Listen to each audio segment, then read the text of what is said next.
Ya, Assalamualaikum warahmatullahi wabarakatuh. Jadi pada kesempatan kali ini kita akan membahas tentang metode interpolasi polinomial Newton gitu. Nah, di mana si polinomial ini gitu. Nah, dia nanti akan menjadi sebuah deret gitu. Lebih dikenal sebagai deret Taylor gitu. Jadi nanti dia itu eh, memiliki beberapa orde gitu. Misalnya untuk orde satu gitu. Pada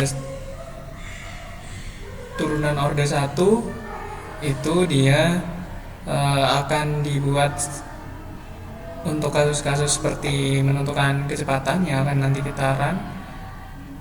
Nah, terus juga untuk si orde ketiga gitu. Nah, itu biasanya digunakan untuk gaya dan lain-lain gitu, atau sesuatu eh, yang lebih banyak datanya lagi gitu, seperti itu untuk orde-orde berikutnya gitu. Jadi kita akan coba langsung ke kodenya saja. Nah, di sini untuk kodenya itu dia ini akan eh, apa namanya, formulasinya itu dia akan seperti ini.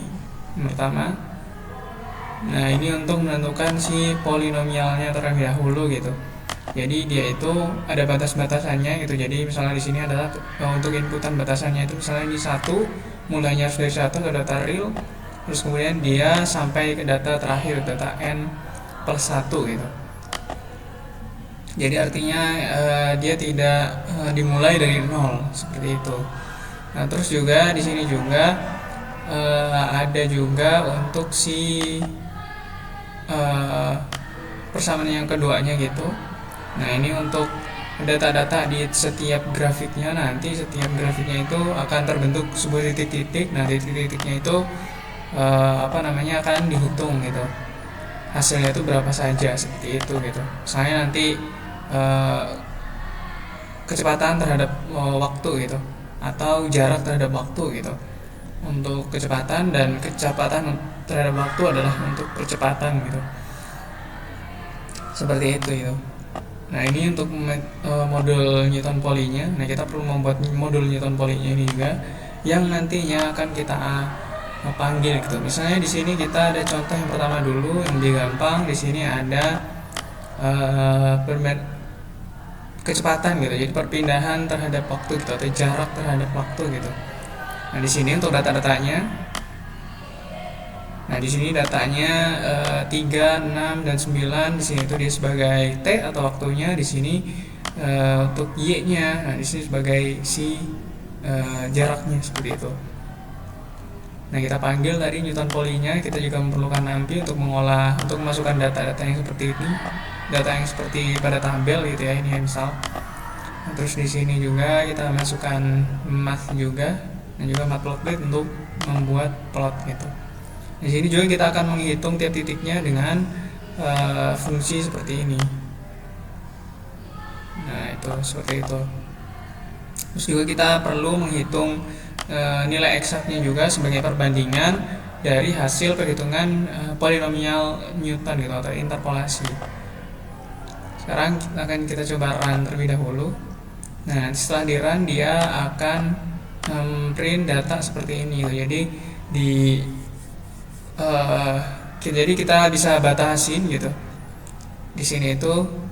Terus juga kita bisa tentukan si step size-nya gitu, atau dia tuh mau menghitung seberapa banyak data gitu. Nah, tergantung dari nilai yang kita masukkan, seperti kita mau berapa gitu.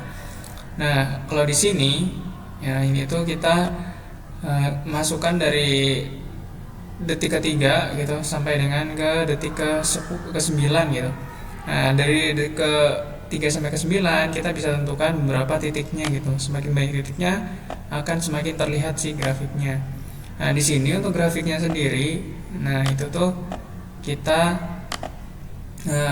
sudah sesuai dengan perhitungan di sini. Nah, ini untuk metode interpolasi Newton. Nah, kira-kira dengan perhitungan secara eksaknya, nah itu sama gitu, hampir mirip atau sama lah itu, seperti itu. Maka di sini grafiknya yang dihasilkan juga dia itu sama, garisnya itu sama. Jadi di sini misal ada datanya kan biru ya, tapi biru sudah terlihat gitu.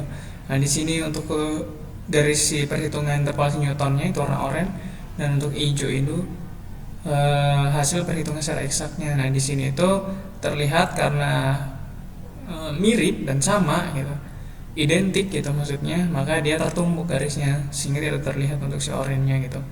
Nah kira-kira seperti itu untuk menentukan si kecepatan si metode ini tuh.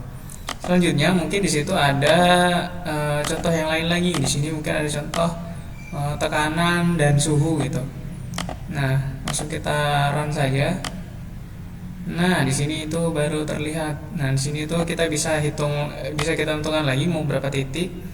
Nah tidak harus sesuai dengan data yang kita masukkan gitu. Yang penting kita menentukan pola si data yang terlebih dahulu, pola datanya terlebih dahulu.